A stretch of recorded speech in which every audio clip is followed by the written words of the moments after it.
experiência, vamos ver a dosagem de glicose pelo um procedimento operacional padrão, POP.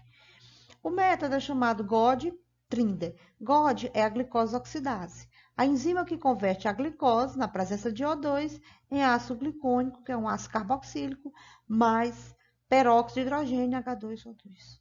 No kit de reação, nós temos, além da glicose oxidase, nós temos também mais alguns outros componentes, como a 4-aminoantipirina, o fenol e uma peroxidase.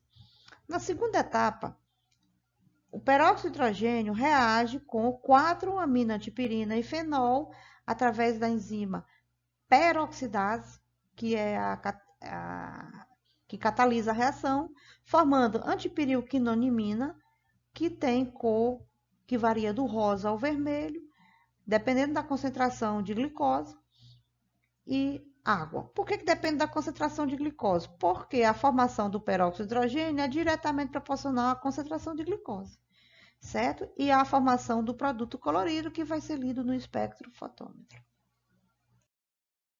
Conforme eu expliquei antes, no kit de reação tem a glicose oxidase, né? No sistema tamponado, tem fenol, a peroxidase e a 4-aminoantipirina. Também no kit vem uma solução padrão de glicose, um frasco padrão, contendo 100 mg por decilitro. A dosagem de glicose pode ser feita em vários tipos de amostras. O jejum mínimo de 8 horas. Quando a amostra é plasma, o sangue é colhido com o anticoagulante EDTA e fluoreto, porque o fluoreto inibe a enolase da glicólise. Assim, as hemácias ou eritrócitos não podem consumir a glicose plasmática. Quando coletamos soro, não se usa anticoagulante. Então, o sangue coagula, retrai o coágulo e então ocorre a centrifugação. Sendo bom lembrar que o plasma também é centrifugado.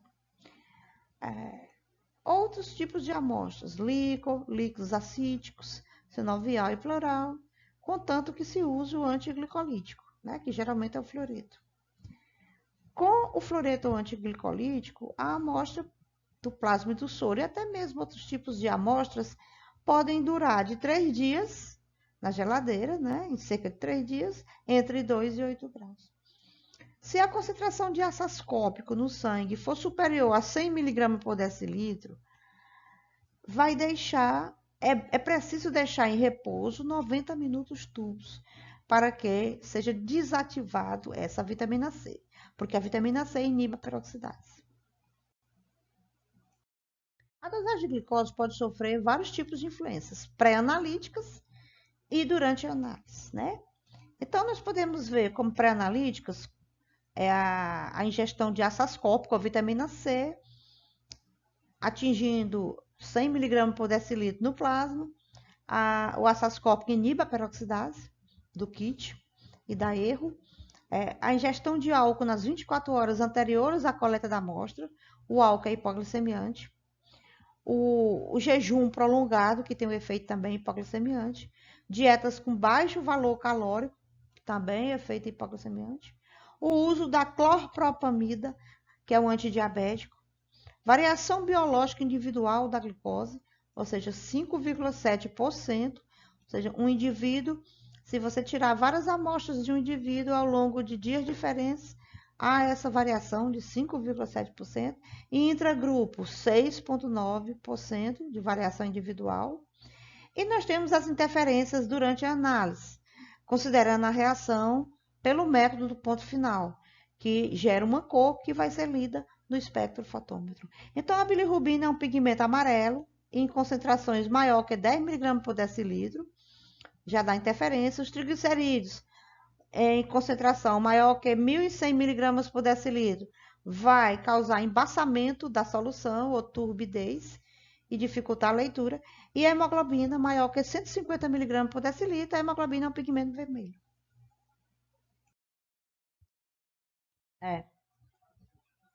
O procedimento de dosar a glicose.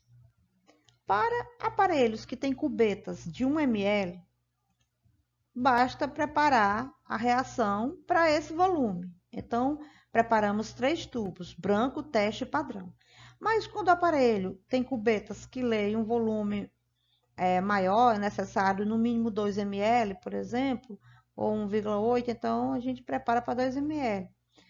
O tubo branco vai apenas o reativo de cor, que contém a 4-aminoantifpirina, o fenol e as duas enzimas, a glicose oxidase e a peroxidase.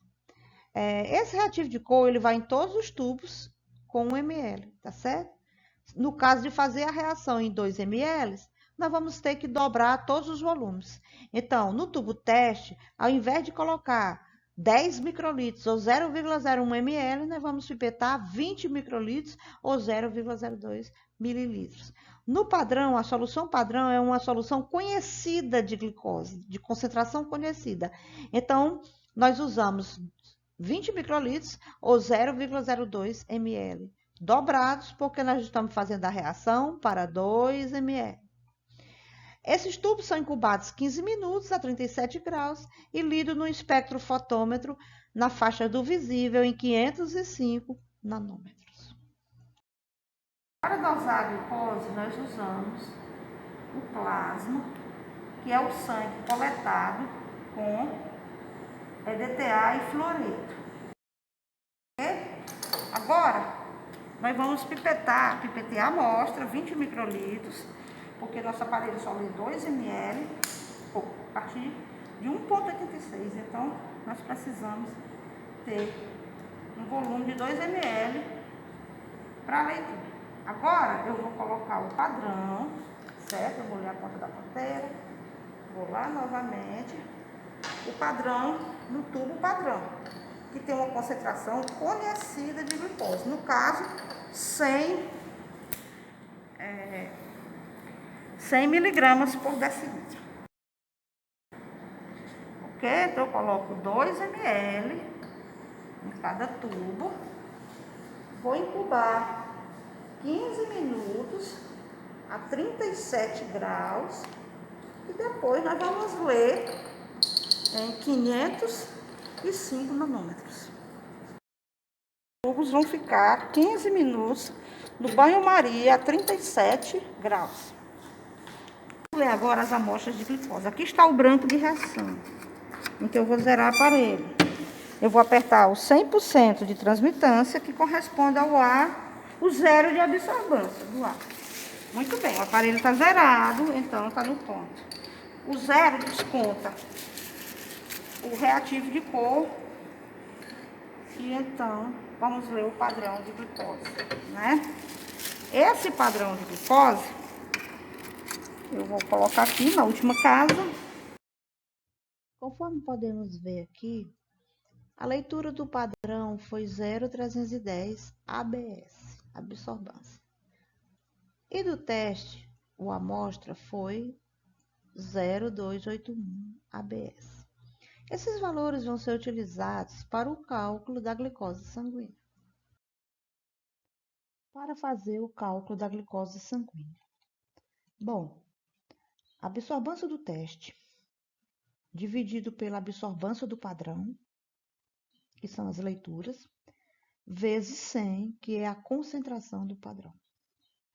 Também pode ser feito um fator de calibração, em que no numerador se coloca a concentração do padrão, 100, e no denominador a absorvância do padrão, que é a leitura do padrão, do tubo padrão no aparelho. Depois, multiplica cada amostra que for dosada por esse fator de calibração. Uma terceira possibilidade é só fazer mesmo uma regra de 3. A absorvância do padrão está para 100 mg por decilitro e a absorvância do teste está para X.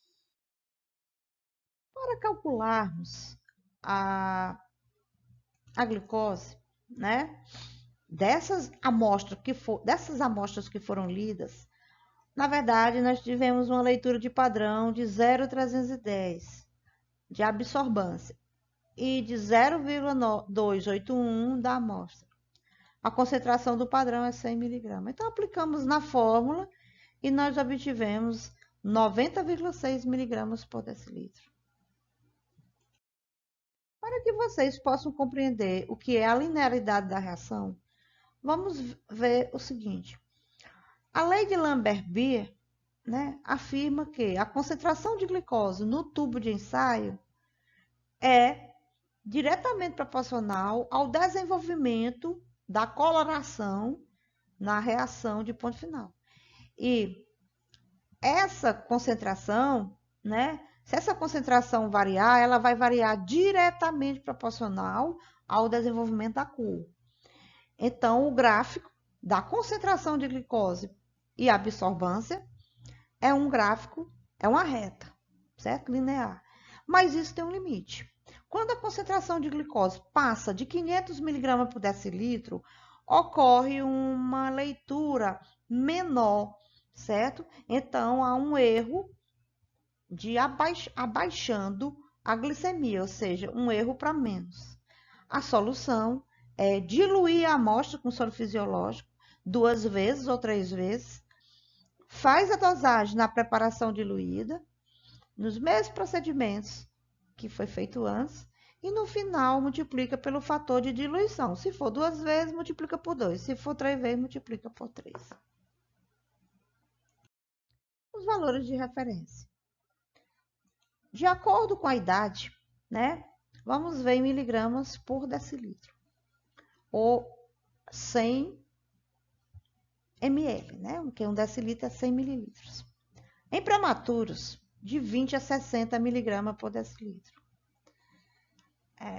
De 0 a 1 dia de vida, 40 a 60, certo? Mais do que um dia de vida, 50 a 80. Em crianças e adultos, de 65 a 99 miligramas por decilitro. Abaixo de 65, hipoglicemia. Acima de 99, hiperglicemia. No líquor, nós podemos ver que é 2/3 da glicemia, quando a medição é realizada em amostras colhidas simultaneamente. Ou seja, colheu o líquido e colheu o sangue. Então, é 2/3 da glicemia do paciente. O normal no líquido, tá certo? Em indivíduos sadios, a pequena quantidade de líquido presente nas cavidades articular, pleural e peritoneal é originada do ultrafiltrado do plasma. Portanto, pode-se considerar que praticamente a glicose ali presente está na mesma concentração do plasma. São muitas as situações em que a glicemia pode estar elevada. No diabetes mellitus, a glicemia se eleva pela falta absoluta da insulina, no tipo 1, ou então pela deficiência da insulina, casada ou não com resistência ao hormônio. A tolerância diminuída à glicose é um estado de pré-diabetes, é o estado em que a glicemia sobe, mas não chega aos parâmetros do diabetes. No diabetes gestacional, nós temos um grau de tolerância diminuída à glicose durante a gravidez.